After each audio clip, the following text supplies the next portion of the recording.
प्रिय विद्यार्थियों, मैं डॉक्टर हितराम सिंह, विभागाध्यक्ष लोक प्रशासन, श्री कल्याण राज के कन्या महाविद्यालय सीकर से बोल रहा हूँ। और आज जो अपना टॉपिक है उसी के आगे बढ़ाते हुए चर्चा करेंगे। जो कार्यपालिका, जैसा कि पिछले अध्याय में कार्यपालिका के बारे में जो चर्चा कर रहे थे, उसी चर्चा को आगे बढ़ाते हुए कि आज इसके जो कार्य हैं उन कार्यों की बिंदुवार विवेचना करेंगे। और क्योंकि जो कार्यपालिका है ये अपने आप में एक महत्वपूर्ण अंग होने के कारण इसकी जो कार्य प्रक्रिया है वो कार्य प्रक्रिया किस प्रकार संचालित की जाती है और अपने कार्यों को किस प्रकार ये आगे बढ़ाती है। तो इसमें सबसे पहले अगर हम कार्यों की विवेचना के बारे में बात करें, जैसा कि जो कार्यपालिका की जो विभिन्न अगर बात करें जो विभिन्न प्रकार के जो कार्य हैं, और क्योंकि अलग अलग जो शासन प्रणाली हैं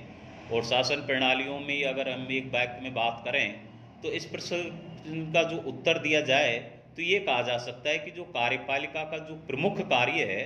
वो है राज्य की इच्छा को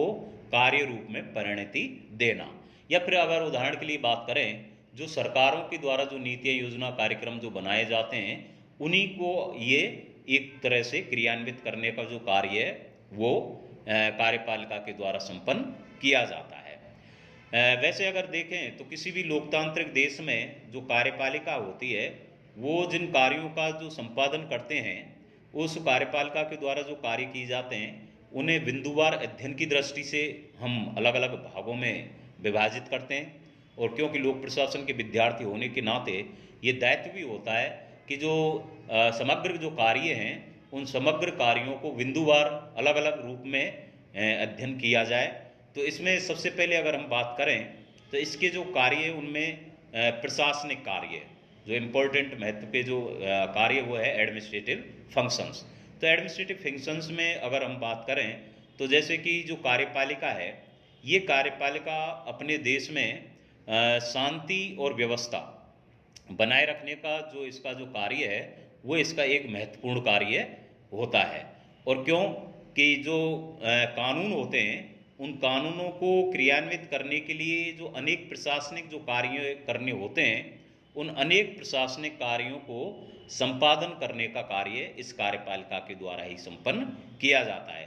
प्रशासनिक कार्यों की अगर हम बात करें तो क्योंकि लोक सेवा का एक जो व्यापक तंत्र है और अपनी सहायता के लिए जो कार्यपालिका अपनी सहायता के जो लोक सेवक जो होते हैं उनकी जो नियुक्ति की जाती है वो चाहे निचले कर्मचारी पद सोपान की अगर हम बात करें तो उसमें निचले कर्मचारी से लेके और उच्च अधिकारी जितने भी होते हैं उन उच्च अधिकारियों को सभी को जो पब्लिक सर्विस यानी कि लोक सेवक के नाम से जिन्हें हम जानते हैं उनकी नियुक्ति करने का जो कार्य होता है ये भी इसके द्वारा संपन्न किया जाता है। साथ ही अगर बात करें जो प्रशासनिक कार्य हैं इन प्रशासनिक कार्यों में ही ये जो लोक सेवक होते हैं इनको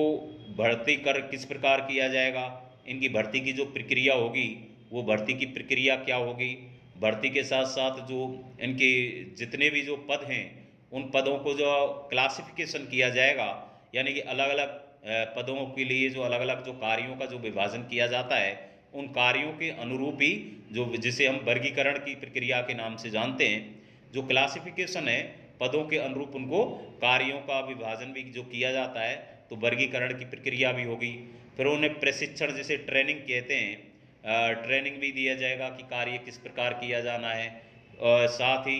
पदोन्नति और वेतन संरचना जैसे कि उन्हें समय समय पर प्रमोशन देना, जो सेवा की शर्तें हैं उनका निर्धारण और साथ ही जो अनुशासनात्मक जो कार्रवाई होगी उसके बारे में भी ये चर्चा की जाती है या इसका एक कार्य होता है। जो दूसरा इसका बिंदुवार अगर हम बात करें जो महत्वपूर्ण कार्य वो है राजनयिक या वैदेशिक कार्य। तो किसी भी देश की जो कार्यपालिका होती है वो विश्व के अन्य देशों के साथ जो वैदेशिक संबंध हैं उनका संचालन करना और अपने अंतर्राष्ट्रीय लेवल पर जो व्यवहार या संधियाँ हैं, समझौते, चाहे वो युद्ध हो या राजदूतों का आदान प्रदान हो, इस प्रकार के जो कार्य हैं उनका संपादन भी विदेश मंत्री के द्वारा जो मंत्री परिषद है उसके सदस्य ये कार्य करने का कार्य करते हैं। धन्यवाद।